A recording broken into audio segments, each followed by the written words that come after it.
Well, welcome back to my channel. I was talking about getting a project car, which I still haven't done, but I do have some kind of a project. I don't know if I've showed you before, but I have a lot of room in this garage on the walls for wall art. And what I've been doing is as I pick up hoods here and there, have spare hoods. This is off my Firebird I built. It was a formula hood. I didn't want to get rid of the formula hood, but yet it wasn't good enough to really sell. I mean, it's not broke, cracked, there's nothing missing, it's just a little wavy. And I decided, well, I'm gonna paint it and put it on my wall. And that's what I did. Well, my Trans Am came with the Trans Am hood, but it wasn't good enough for the car, which, you know, most people it could have been, but I had to replace part of that corner right there at the bottom left. I had to actually put a piece of metal in there, and there's holes in it that I just patched. And I thought, well, that's not good enough for my car because any body filler in it, opening, shutting the hood, the heat from the engine, the heat from the sun, it's eventually just going to kind of crack the body filler.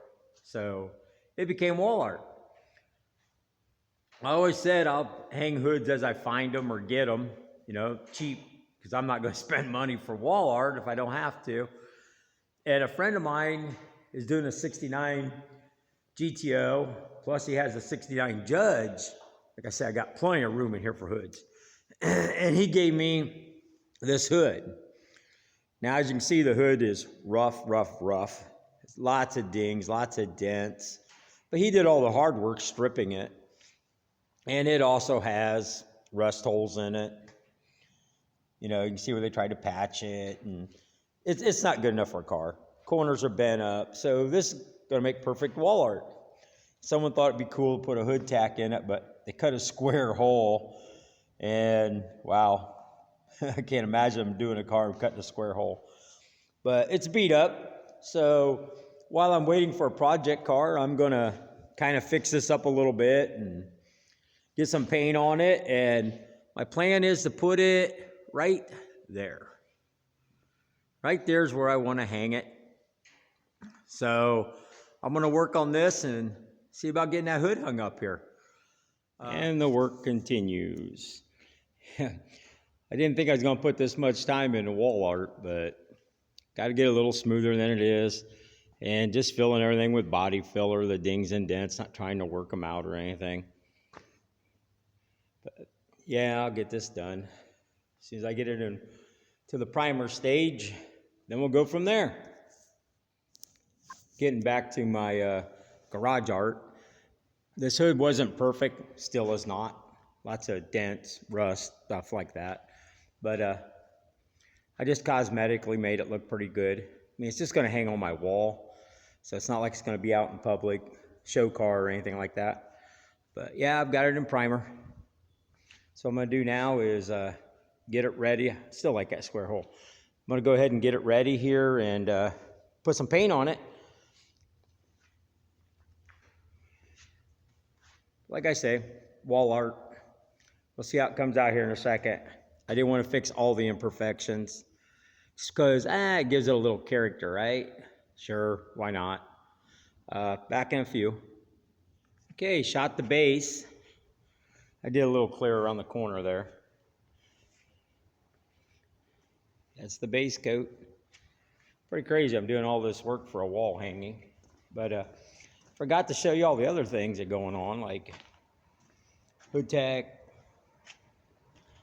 scoops. Hood tack is all busted up, but it doesn't have to work since it's gonna be hanging on the wall. I'll show you over here real quick.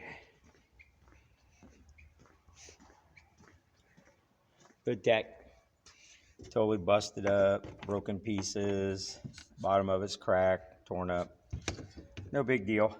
I'll probably epoxy most of this together or get it back assembled and bolt it on the hood. I'll show you how I hang these hoods. This is actually an L bracket. It comes straight out here, but I bent it so that this can hook on a 2x4. You know, so that way when you hang it on the hood, it just hooks, which That's the way it's supposed to work. And I'll show you up here on the wall. Well, first I'll show you on the hood. Here it is attached to the hood. See, just a L bracket. This one goes on the other side. Bolts on, and that's hooks to hang it. And up here on the wall, yeah, I got a pretty elaborate setup here. Up here on the wall, all it is a 2x6 mounted to the wall. I've got two pieces behind it to kick it out a little bit. And let me climb up this ladder a little bit. You can see. And when this hood comes down on here, it just hooks like that. Nice and secure, won't fall down. See, basically I can move it wherever I need to kind of center it. It'll slide. But that's how I hang it up here. I have a nice little winch. Pull it up there. Back in a second. And just like that, we've got it clear coated. Yeah, there's dirt in it. Yeah, there's dings in it. Yeah, there's deep scratches in it. Doesn't matter. Wall art. No, I'm not going to wet sand and buff it out and make it look pretty. But not bad for a free hood. So I can hang it with the rest of mine. I'll let this cure out and put all the pieces back in it and get it hung on the wall and show you what that looks like. Back in a few. Scoops and tack on.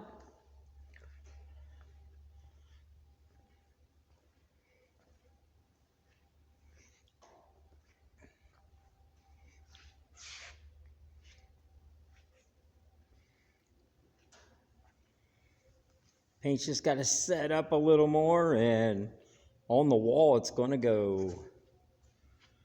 It's going to be a nice piece of wall art. Well, there it is, hung up.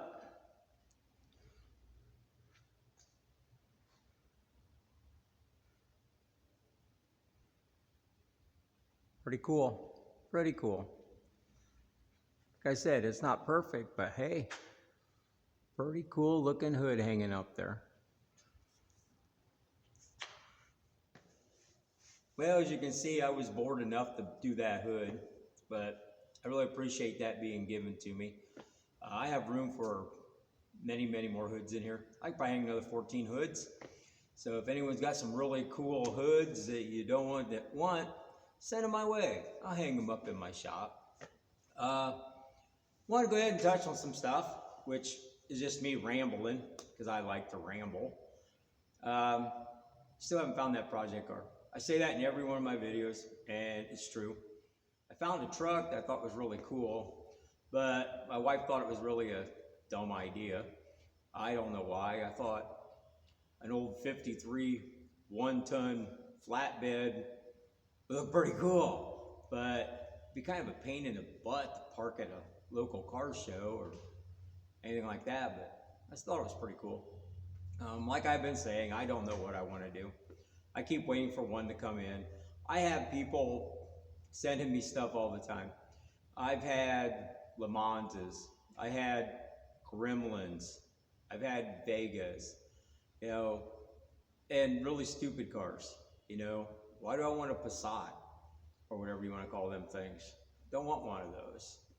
You know, like to stay under the 77 mark and go a little older, but I never even really considered the old trucks. But my sister-in-law and my wife both thought it would be really cool to do an old truck. I don't know what they consider old. You know, I don't know if they're talking 30s, 40s, 50s, 60s. I don't know. But I've been looking. I keep looking up Marketplace and still haven't found anything I really wanted. You know, to the guy out there in Oregon that won that $1 billion, dude, if you watch my videos and you like me and what I do, send a little of that money my way. You know, I could use some of that cash and get me a project and start doing some videos. I mean, wow, that'd be nice, wouldn't it? But I'm sure you don't know me and I don't know you. I'm sure you got a whole bunch of people coming out of the woodwork saying they're your long lost cousins and brother-in-laws of a brother and 10 times removed family member. So good luck with your billions of dollars. To the rest of us that are like dirt poor and just getting by, and yes, I'm not dirt poor, but I ain't rich. You know, it takes 5-6 years putting $2,000-3,000 into a car every year, sometimes 5. You know, it takes me a long time to put a car together, and that's why I don't have money to throw away. Although my wife thinks I do because I'm always throwing it away on cars like Mustangs. If any of you guys out there watching this, you have a project car that you're never going to get to, or some car or truck that you think, man, I'd like to see that get done, but I have no means or desire. If you got a title and want to flip that over my way, you know, for like free, and maybe see your vehicle get completely restored from start to finish on my channel, that'd be really cool. You got something really cool out there and you just want to be a super nice guy and say, hey, give that guy one of our cars. That'd be awesome.